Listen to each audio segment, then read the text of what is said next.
Class లో ఇప్పుడు Nabeel and ప్రేరణ అంటే టాప్ 1 టాప్ 2 లో గౌతమ్ అండ్ నిఖిల్ ని మనం ఊహించుకుంటున్నాం కదా. అదే రేస్ లో వాళ్ళు కొనసాగాలంటే వాళ్ళ ఆట తీరు మార్చుకోవాలి. మార్చుకోకపోతే ఖచ్చితంగా వాళ్ళిద్దరూ టాప్ 1 టాప్ 2 లో ఉండరు. నేను చెప్తున్నా కదా, ఆ ప్లేస్ ని నబీల్ అండ్ ప్రేరణ తీసుకుంటారు. నీకు ఒక విషయంలో చెప్తాను, నబీల్ అండ్ ప్రేరణకి ఎక్కువ విన్నింగ్ ఛాన్స్ అనేది తక్కువ ఉంది. అందరికీ తెలుసది. గౌతమ్ పెరగడానికి గల కారణం, ఏకైక కారణం కూడా ఈ నెగిటివిటీయే.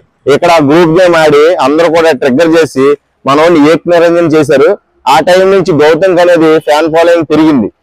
ఇంకో విషయం ఏంటంటే కన్నడ వర్సెస్ తెలుగు, ఈ టాపిక్ మీద కూడా చాలా మంది కన్నడలో క్యాంపెయిన్ చేశారు. కాలేజీల చుట్టూరు తిరిగి, అరే మన తెలుగుడికి మనం ఎందుకు క్యాంపెయిన్ చేయకూడదని సెల్ఫ్ క్యాంపెయిన్ చేయడం మొదలు పెట్టారు. సెల్ఫ్ క్యాంపెయిన్ మొదలు పెట్టిన నుంచి గౌతమ్ బజ్ పెరిగింది. కాబట్టి ఏంటంటే కొన్ని కారణాల వల్ల కూడా చాలా మంది హౌస్ మేట్స్ బయటకు రావడం జరిగింది. ఈ రేసులో ఉన్న వీళ్ళిద్దరూ స్ట్రాంగ్ అని మనం అనుకుంటున్నాం, కానీ ప్రేరణ నబీల్ ఆడుతున్న ఆట తీరుని చూస్తే మీరు ఖచ్చితంగా వీళ్ళ స్ట్రాంగ్ కాదు అని మీరు ఖచ్చితంగా నమ్ముతారు. నిజంగా చెప్తున్నా, ఒక టైంలో అవినాష్ కూడా వీళ్ళందరిని కూడా ఎదుర్కొని సుడిగాళ్ళగా ముందుకు దూసుకుపోయినా ఆశ్చర్యపోవసరలా. ఖచ్చితంగా చెప్తున్నా, ఈ ఆట తీరు మట్టుకు మారాలి. లేకపోతే నబీల్ అన్న ప్రేరణకి ఈ ఛాన్స్ వెళ్ళిపోతుంది. ఖచ్చితంగా వాళ్ళ ముగ్గురులో ఉంటుంది అన్నమాట. వీళ్ళిద్దరిని పక్కన పెడతారో వాళ్ళ ముగ్గురులో అవినాష్ అన్న, నబీల్ అండ్ ప్రేరణ, వీళ్ళ ముగ్గురులో అయితే కంటెంటర్ రేస్ అయితే గట్టిగా సాగుద్ది. కాబట్టి వీళ్ళిద్దరు కూడా ఒకళ్ళని రాత్రి సుఖాంతమైంది అనుకుంటున్నాను నేను. ఏంటంటే నాగార్జున గారి జడ్జిమెంట్ లో క్లియర్ గా ఇద్దరు తప్పులు చూపించాడు.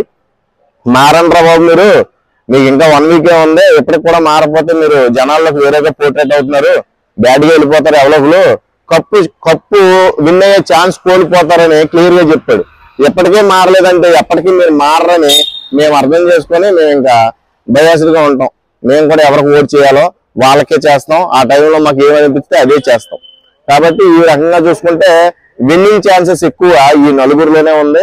అది అవినాష్ దగ్గరికి వెళ్లకుండా ఉండాలి అంటే ఖచ్చితంగా మీరు అనేది ఆట తీరు అయితే మార్చుకొని అప్పుడు జనాలను ఓట్ బ్యాంకింగ్ అనేది అడగాలి. ఓట్ పోలింగ్ అడుగుతున్నారు. ఏ విధంగా అడుగుతున్నారు? మీరు మీ ఆట మెరుగుపరచుకోకుండా అడుగుతున్నారు. అదే ఓట్ పోలింగ్ ఛాన్స్ రోహిణికి వచ్చినట్టయితే ఈ రోజు ఎలిమినేట్ అయ్యారు కాదు, మీ అందరికీ మొగుడే కూర్చునేది.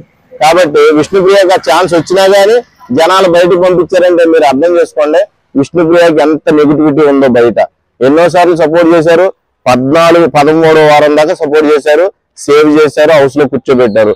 నువ్వు ఎప్పటికీ ఆట చూపించలేదు వాళ్ళకి, ఎప్పటికీ నువ్వు మారలేదు. కాబట్టి నిన్ను ఇంకా ఒక కలుపు మొక్కలాగా తీసి అవతల పడేశారని చెప్పొచ్చు.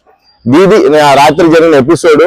ఈ ఎపిసోడ్ అంతా చూస్తుంటే రాత్రి నాగార్జున గారి జడ్జిమెంట్ కొన్ని విషయాల్లో నాకు బాగా అనిపించింది.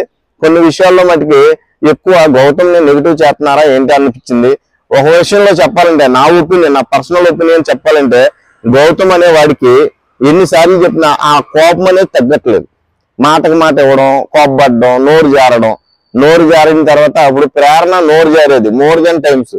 లాస్ట్కి వచ్చేసరికి నోరు జారుతుందా, ఆటకు మెరుగుపరుచుకుంది, నోరు జారడం మానేసింది. అలా మార్పు రావాలి గౌతమ్. నీకు వీక్స్ దగ్గర పడిన 1 వీకే ఉంది. ఇంకా ఈ రోజు తీసేస్తే 1 వీక్ ఖచ్చితంగా టైటిల్ విన్నర్ ఎవరో తెలుస్తుంది. నువ్వు ఎప్పటికీ మారిపోతే చాలా కష్టం అవుద్ది. Thank you.